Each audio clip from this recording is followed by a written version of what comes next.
저는 기후위기가 인간의 문제만 악화시키는 것은 아니지만, 제가 분명히 말씀드립니다. 기후위기가 인간의 문제만 악화시키는 것은 아니지만, 사람들에게, 대중들에게 기후 이야기를 하나의 내러티브로 전달할 때 자기들의 문제로, 인간의 문제로, 인간의 고통의 문제로 전달했을 때 가장 진입장벽을 낮출 수 있는 좋은 방법이라고 봐요. 그래서 저는 이제는 기후위기가 얼마나 심각한가라고 하는 이야기를 하는 것을 넘어서 우리가 이런 이야기를 일반 대중들에게 어떻게 하면 전달하고 무관심하고 부인하고 나는 모르겠다 이렇게 굉장히 아마 주변에서 그런 걸 많이 느껴보셨을 겁니다. 굉장히 심각한 문제임에도 불구하고 사람들은 이런 큰 문제에 대해서 눈을 감아버립니다. 이때 요즘은 외국에서 제가 보니까 요즘 제가 책을 하나 준비 중에 있거든요. 초가을에 나올 책을 준비하고 있는데 거기에서도 제가 이렇게 준비하면서 이렇게 자료를 찾아보니까 외국에서는 국제적으로는 이제 더 이상 기후위기를 과학적으로 입증하고 심각하다라고 하는 이야기는 이제 너무나 상식이 됐기 때문에 이런 이야기는 더 이상 뭐 강조할 필요, 그것보다는 오히려 어떻게 하면 이 메시지를 일반 대중들에게 전달하고 이분들의 감정을 움직이고 행동으로 이렇게 나설 수 있도록 만드는가 하는 문제가 굉장히 중요해졌습니다. 그래서 그런 이야기를 할 때 아마 인권 문제로 시각을 확장해서 보시면 굉장히 여러 가지로 필요하고 굉장히 요용한 점이 있을 거라고 봐요. 세 가지를 제가 장점을 들어보겠습니다. 기후위기를 단순한 환경의 이야기로만 전달하기보다는 인권의 문제로 이야기했을 때의 장점이 한 세 가지 정도가 있습니다. 첫 번째로는 이 기후위기 문제가 인간의 존엄이나 우리 평등이나 자유라든지 우리가 그렇게 소중하게 생각하는 인권의 문제다라고 전달했을 때 시민들의 행동이 굉장히 비교적 쉽게 촉발될 수가 있습니다. 두 번째로 환경정책과 인권정책의 차이가 뭔지 아십니까?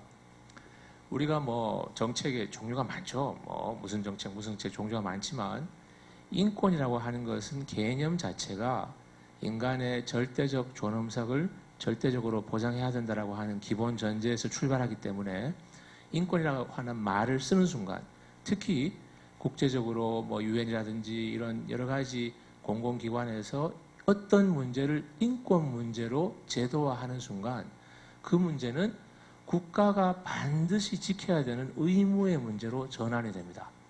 그러니까 해도 되고 안 해도 되고 형편이 되면 하고 형편이 안 되면 할 수 없고 이런 식의 어떤 정치적인 협상이나 타협이나 흥정의 문제라기보다는 인권의 문제는 이것은 인간의 존엄성을 절대적으로 보호하느냐 마느냐 이런 어떤 절대화된 문제로 제시할 수 있기 때문에 이게 굉장히 강조점 자체가 달라지는 장점이 있습니다.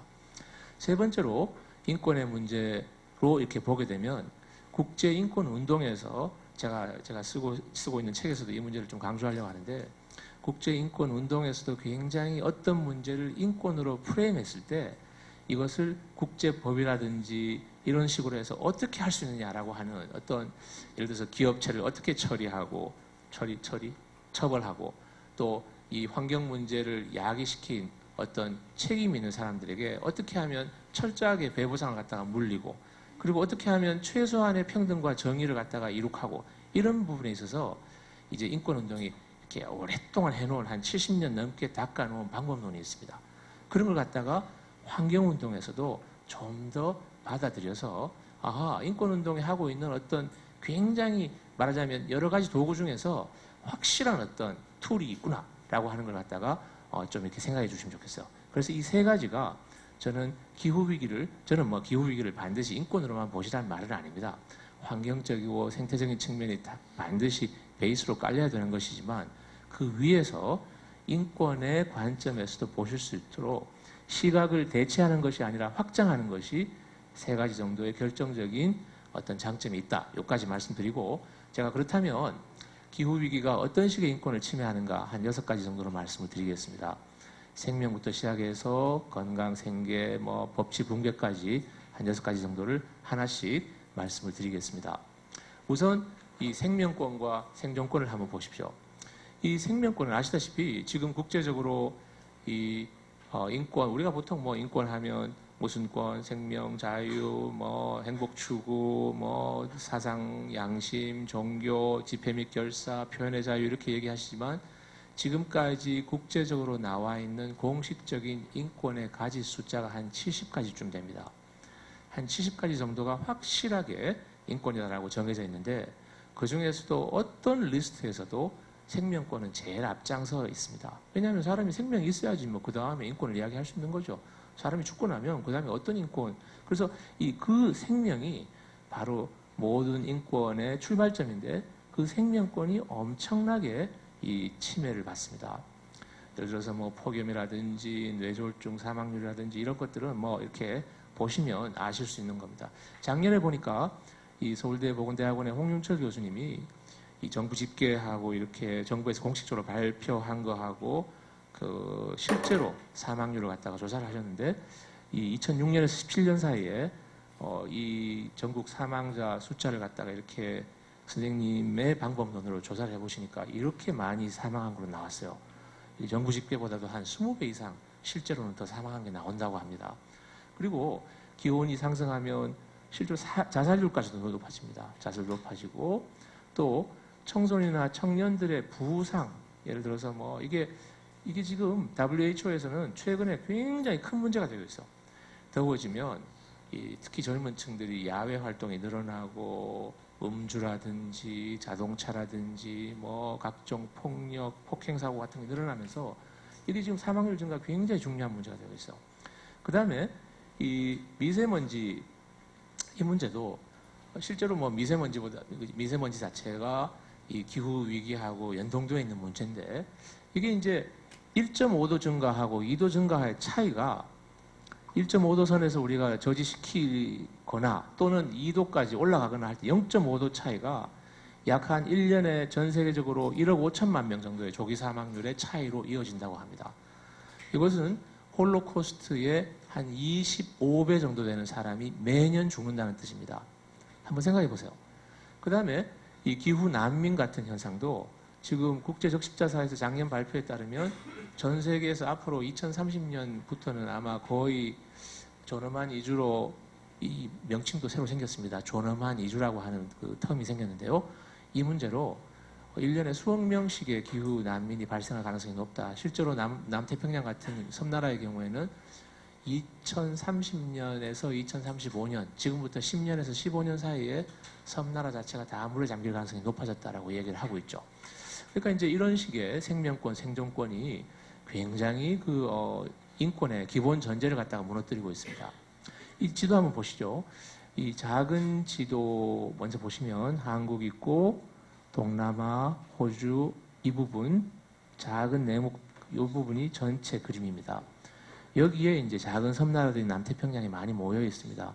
뭐 이거 다는 아니지만 마샬 군도라든지 키리바시, 투발루, 바누아투 이런 나라들이 굉장히 작은 섬으로 이루어진 인구 10만 명, 20만 명 이런 나라들입니다. 근데 이런 나라들이 섬이 이제 굉장히 많은데 이 섬들의 그 해발이 낮대요. 평균 한 6피트 정도라니까 뭐 남자 신장 정도 1.8m 정도밖에 안 되는 땅 높이가 그렇습니다. 이런 나라가 지금 해수면이 상승하면서 굉장히 사람들이 힘들어하고 있죠. 이게 어떤 교회 마당에서 찍은 건데 이제 이게 비가 와서 물이 찬 게 아니고 바닷물이 들어와서 1년 내내 이렇게 살고 있는 거예요. 이 사진 찍고 나서 이게 더 올라갔다고 합니다. 이 사진 한번 보세요. 어디서 찍은 사진 같으세요? 일단 보시기에 한국에서 찍었습니다. 2015년에 키리바시 대통령, 아노테 통 대통령이 한국에 와서 서울시청 8층에서 세미나 하시면서 찍었던 사진입니다. 이때 키리바시 우리가 국민들 전 세계적으로 다 이주해야 된다. 우리 다 물에 빠져 죽게 생겼다.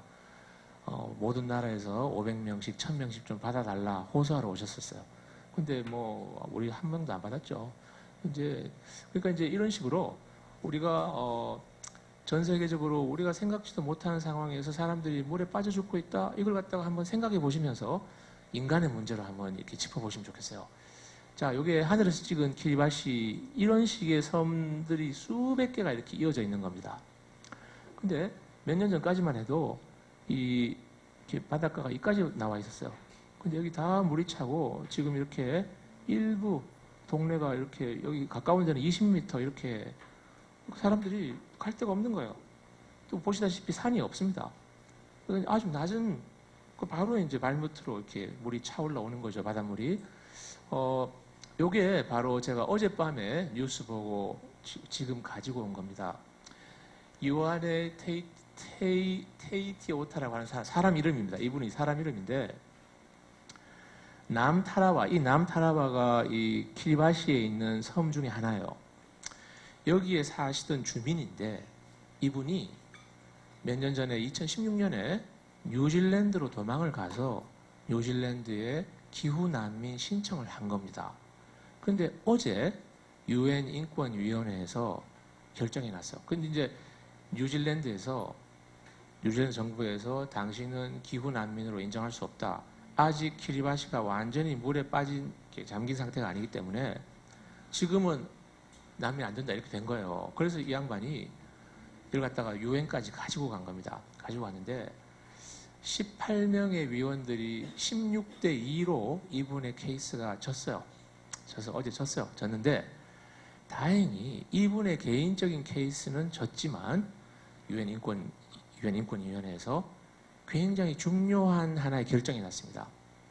지금 당장 이 사람이 당장 돌아가는 순간 죽을 정도로 어떻게 위협에 빠졌기 때문에 지금 난민 인정을 갖다가 해야 된다라고 하기는 어렵지만 이런 상태를 앞으로는 당연히 난민으로 인정해야 된다. 그리고 어떤 나라도 진짜 위급하게 된 경우에 기후 난민을 강제로 본국으로 송환하는 것은 반인도적인 범죄다라는 하는 식의 결정이 어제 났어요.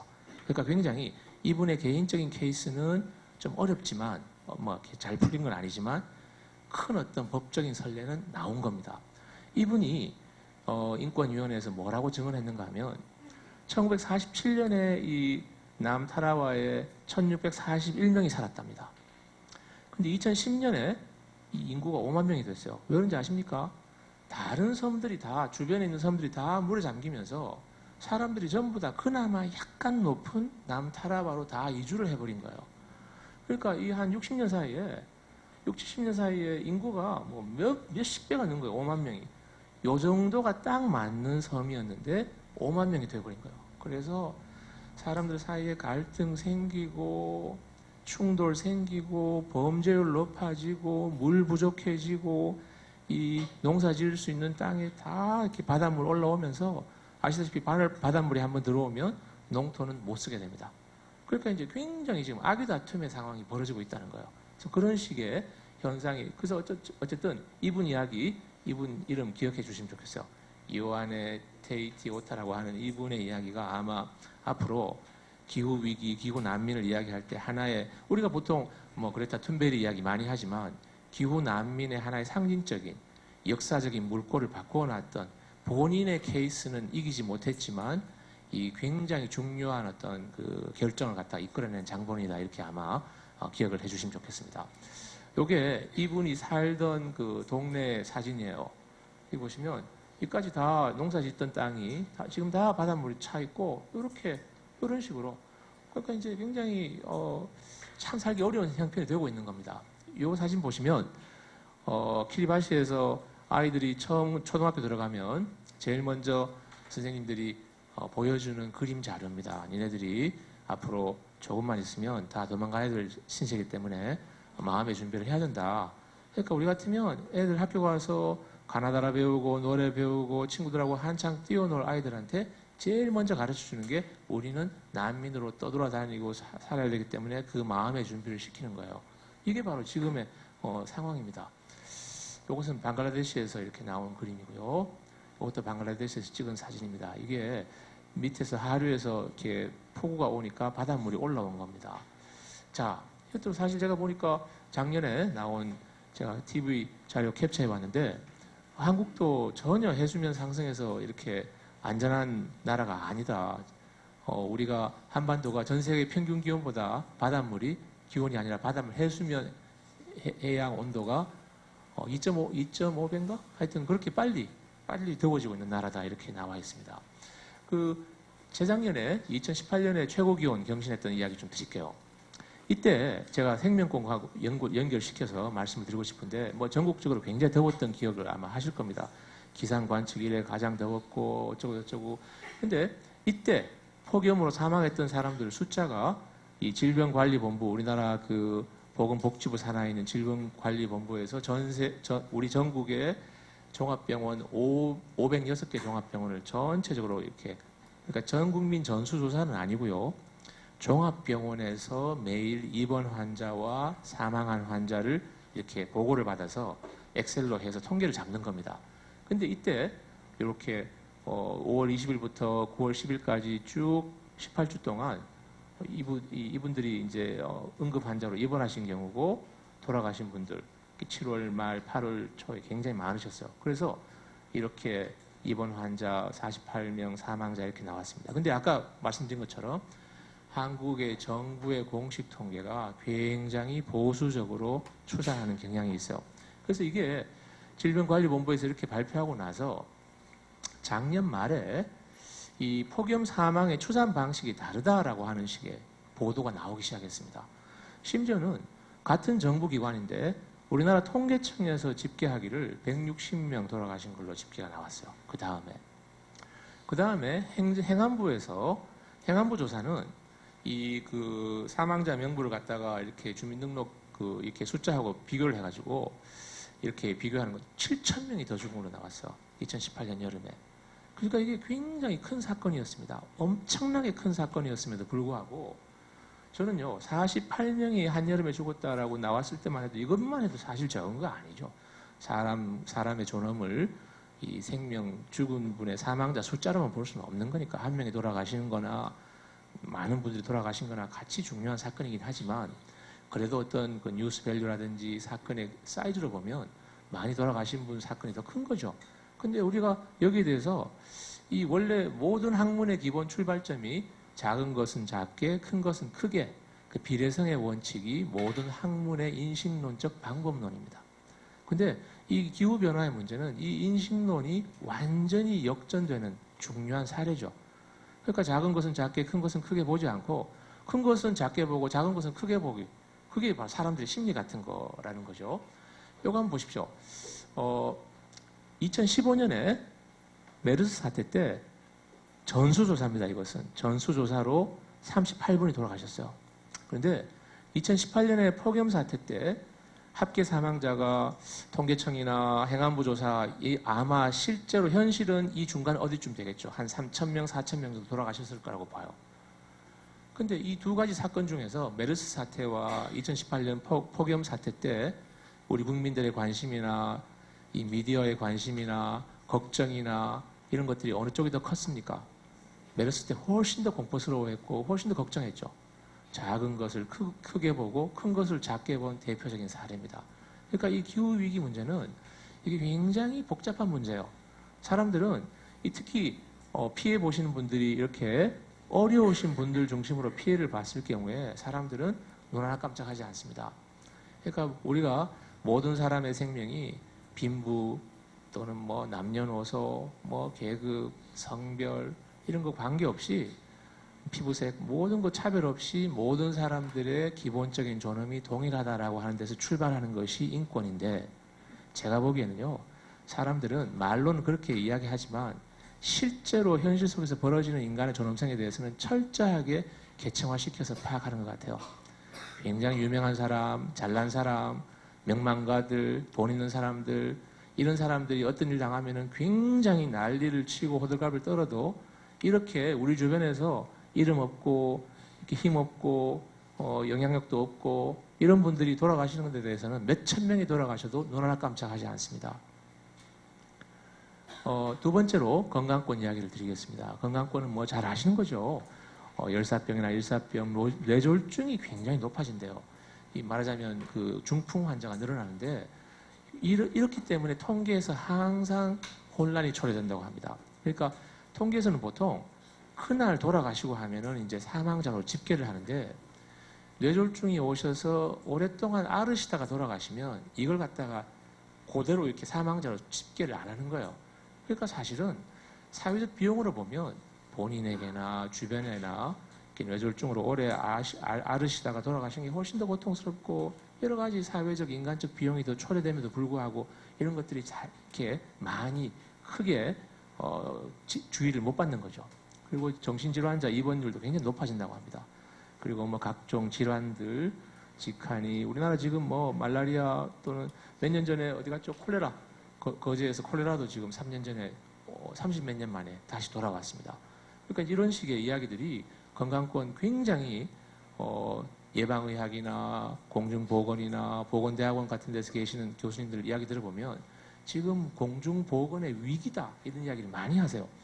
그리고 치과 같은 경우에 제가 그 몇 년 전에 중남미에 있는 코스타리카에 가서 한 학기 동안 강의를 한 적이 있는데 그때 중남미 중고등학교에서 성교육하는 현장을 갖다가 제가 본 적이 있어요. 성교육 현장, 이렇게 청소년들한테 성교육을 하는데 성교육을 할 때 제일 먼저 가르치는 게 뭘 가르치는지 아십니까? 혹시라도 임신의 가능성이 있는 사람은, 임신했을 가능성이 있는 사람은 모기 조심해라. 이게 성교육에서 제일 먼저 가르치는 거예요. 저는 깜짝 놀랐어요.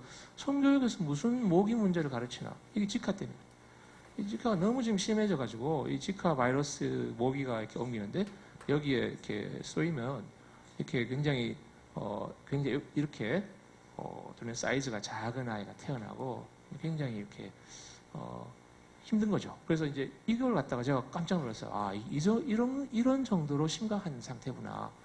그래서 이제 우리가 남의 일 보듯이 하실 게 아니다. 자, 세 번째로 생계권 문제. 이것도 물 부족해지고 농업 문제, 어업 문제. 아시다시피 지금 농민들 힘드세요. 주산지도 변경되고 그다음에 또 어업 하시는 분들, 양식업 하시는 분들 지금 다 고기들 폐사하고 굉장히 어려운 상태시거든요. 그래서 제가 뭐 이거 한번 보시겠습니다. 농작물들도 굉장히 지금 옛날에 자기들 나오던 주산지에서 다들 더워지니까 이제 올라가고 있죠. 올라가고 있고 심지어는 그 우리가 유명한 금산이나 영주나 풍계 같은 데서 나오는 이 인삼 같은 것들도 우리가 벌써 몇 년 전부터 미국 인삼 수입하기 시작했어요. 재작년에 캘리포니아에서 30억 원어치 인삼 수입했죠.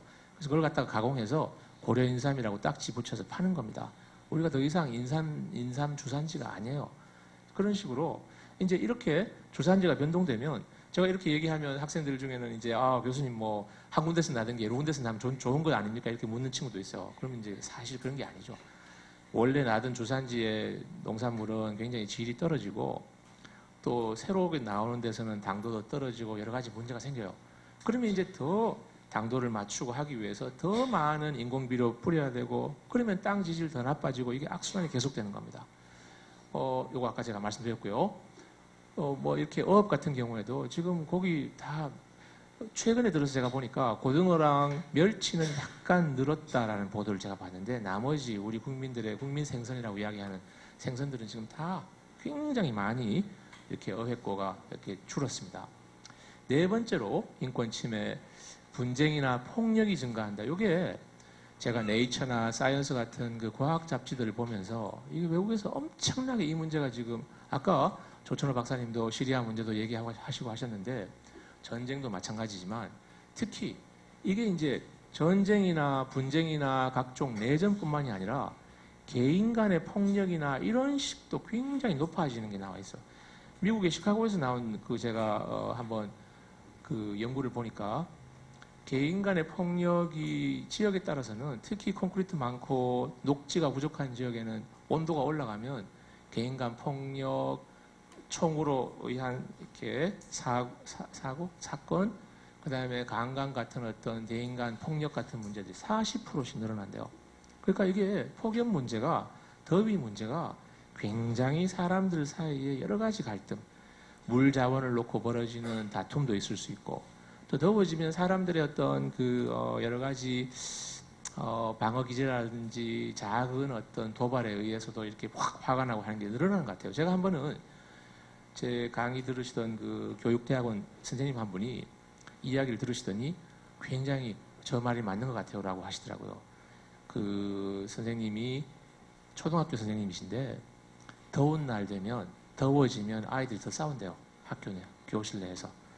그래서 제가 그것도 상당히 말이 된다고 생각했습니다. 그래서 그런 것들 한번 생각해 보시면 좋겠고, 이 기후 위기가 이 전쟁 취약 상태에 대처하는 능력도 떨어뜨리고, 또 전쟁이 나면 사람들이 전쟁에 목숨 살려고 바둑거리기 때문에 기후 위기에 적응할 수도 없는 거죠. 굉장히 양날의 칼로 작용도 합니다. 그 다음에 기후 차별, 이 문제에 제가 특별히 강조드리고 싶은데요. 기후 위기는 모든 사람들에게 닥치지만 피해는 모든 사람들에게 고르게 오지 않습니다. 한번 생각해 보세요.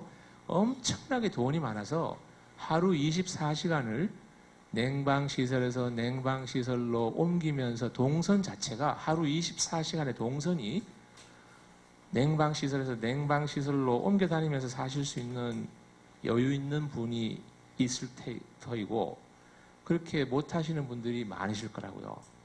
그러니까 지금보다, 어떤 사람은 이런 말을 합니다. 지금보다 8도가 높아져도 돈 많은 사람들은 끝까지 살아남을 것이다. 한 1, 2% 정도는 어떤 일이 있어도 지구 망하는 그 순간까지 끝까지 큰 문제 없이 살 것이다. 그래서 저는 기후 위기를 이야기할 때 마치 몇 천만 년 전에 소행성이 지구를 딱 충돌을 시켜서 한꺼번에 공룡들이 멸종했던 사건, 그런 식으로 기후 이야기를 전달하면 안 된다고 봐요. 기후 위기는 그런 식으로 하루아침에 드라마틱하게 세상이 끝나는 문제가 아니에요. 50년, 100년, 200년, 300년을 끌면서 계속 나빠지는데, 그 안에서도 끝까지 괜찮은 사람들이 있고, 지금보다 조금만 더 더워져도 굉장히 힘들어지는 사람들이 있고, 그러니까 지금도 모든 인간 사회가 그렇지만 우리 사회도 빈부격차 심하고 불평등 심하고 어려운 분들은 어렵고 이렇잖아요. 이런 분들의 격차가 더 심해지는 거예요. 그게 바로 사회학적으로 인권적으로 기후 위기를 보시는 방법입니다. 1.5도가 되면 세상이 망하고, 2도 이상 올라가면 세상이 그날로 망하고, 1.9도까지는 괜찮고, 그런 게 아니에요. 그냥 하나의 이렇게 긴 스펙트럼에서 조금씩 나빠지는데, 그 나빠지는, 물리적으로 기후가 나빠지는 것보다도 인간 사회에서의 차별과 격차의 문제는 훨씬 더 빠르게, 깊게, 심하게 나타난다. 이걸 갖다가 보셔야 됩니다. 그게 바로 기후 위기의 진정한 위기입니다. 그거 보시면 좋겠고, 그 다음에 이제 요게 지난 그 여름에 서울대학에서 그 청소노동자분들, 청소노동자 67 되셨던 분이 돌아가셨던 사건 아마 기억하실 거예요. 이분이 돌아가시고 나서 청소하시다, 그 넓은 서울대학에서 더위에 청소하시다가 이렇게 가슴 답답해서 휴게실에서 바로 돌아가셨거든요. 근데 그 서울대처럼 큰 대학에서 휴게실이 이런 식이에요. 수백 명의 청소 노동자들이 있는데, 이게 휴게실이 아니고 그 계단 뒤에 있는 숨어 있는 공간을 갖다가 막아가지고 이렇게, 이걸 갖다 휴게실이라고 해놓고는 그 서울대 노동자들한테 이렇게 쉬라고 하신 거예요. 이런 식의 일들을 갖다가 우리가 기후 위기로 보실 수 있어야 되는 거예요. 그러니까 우리 눈에 보이지 않는 데서 많은 사람들이 그냥 평소에도 어렵던 분들이 더 어렵게 된다라고 하는 거. 그 다음에 기후 위기가 가중되면 대부분의 사람들은 이렇게 어떻게 내 한 몸 건사하기도 힘든데 어떻게 법 지키고 질서 지키고, 모든 사람들이 아수랑의 대상이 되는 거죠. 악이 다툼이 되고, 법도 잘 안 통하고, 질서도 무너지고, 눈에 보이지 않는 데서는 막 반칙 많아지고, 그런 현상. 바로 그런 거가 이렇게 법치가 붕괴된다라고 하는, 이걸 갖다가 그 UN 인권 보고관이 기후 아파르테이트라고 하는 말까지 만들었습니다. 이게 작년에 나온 말입니다. 부자들은 돈으로 생존을 사고 빈곤층의 인권은 나빠지고 죽는 거죠. 중산층의 인권은 지금보다 훨씬 더 나빠진다. 그러니까 부자들은 몇 프로밖에 안 되는 부자들은 살고, 가난하신 분들은 거의 죽음에 몰리고, 중간에 계시던 분들은 지금보다 훨씬 삶이 나빠진다. 이렇게 정리하시면 될 것 같아요. 그게 바로 법치의 붕괴 상태입니다. 자, 그러면 제가 몇 년 전부터, 요거 찍어 놓으셔도 됩니다. 언론에서 인권학자로서는 거의 아마 유일할 것 같은데, 이렇게 기후위기에 관련해서 여러 가지 글들을 갖다가 이렇게 올려서 제가 기고해서 떠 있습니다. 지금도 인터넷에. 그거 한번 찾아보시면 나와 있을 겁니다. 예를 들어서 신재생 에너지도 인권으로 봐야 된다라고 제가 주장하고 있고, 그 다음에 녹색 도시 인권 이야기도 제가 하고 있습니다. 이게 다 이렇게 언론에 발표했던 글들입니다. 깨끗한 공기 호흡할 권리, 이것도 미세먼지와 관련해서 유엔에서 요즘 미세먼지 문제를 기후 위기와 연결시켜서 새로운 권리의 카테고리를 만들었다고요. 깨끗한 권리를 호흡할 권리라고 하는 것이 새롭게 나온 권리입니다. 이런 것들. 그다음에 또 기후 위기 시대의 실존적 인권. 이게 이제 가장 작년에 썼던 글이고, 그다음에 지난 연말에 제가 녹색 평론에 이 기후 위기와 인권이라고 하는 약간 긴 글도 하나 발표한 게 있습니다. 혹시나 이렇게 필요하시면 한번 읽어보시면 좋겠어요. 제가 오늘 드렸던 말씀을 요약해서 이 글에서 아마 발견하실 수 있을 겁니다. 제가 마치면서 기후위기 시대의 사랑이라고 하는 이야기를 좀 드리고 싶어요. 왜 엉뚱하게 사랑이 왜 나오냐 지금 갑자기. 근데 저는 제가 실제로 책을 지금 준비 중인데 굉장히 우울증에 빠져요. 우울증에 빠지고 이게 이제 아주 신나게, 제가 책을 지금까지 많이 쓰고 연구를 해왔지만 이 어떤 GP 프로젝트가 신나게 아주 행복하게 진행되는 경우도 있고, 이 글 쓰는 과정 자체가 너무 힘들고, 왜냐하면 이게 뭐 이렇게 망한다는 이야기를 갖다가 하고 있는 판이니 이게 굉장히 힘든 거예요, 개인적으로도. 근데 이런 경우를 아마 전 세계적으로 마찬가지인 모양이에요. 그래서 기후 위기에 관심이 있고 기후 위기를 걱정하는 사람들에게 이렇게 실망하지 말아라, 함께 연대하고 오래 활동하려면은 같이 만나고 너무 심각하게 생각하지 마시고 그나마 재미를 찾고 서로 위로해라라고 하는, 그래서 실제로 국제적인 단체까지 생겼어요. Green Drinks International로 해서 우리 녹색을 생각하는 많은 사람들이 모여서 한 번씩 만나서 마시자라고 하는 단체가 생겼습니다.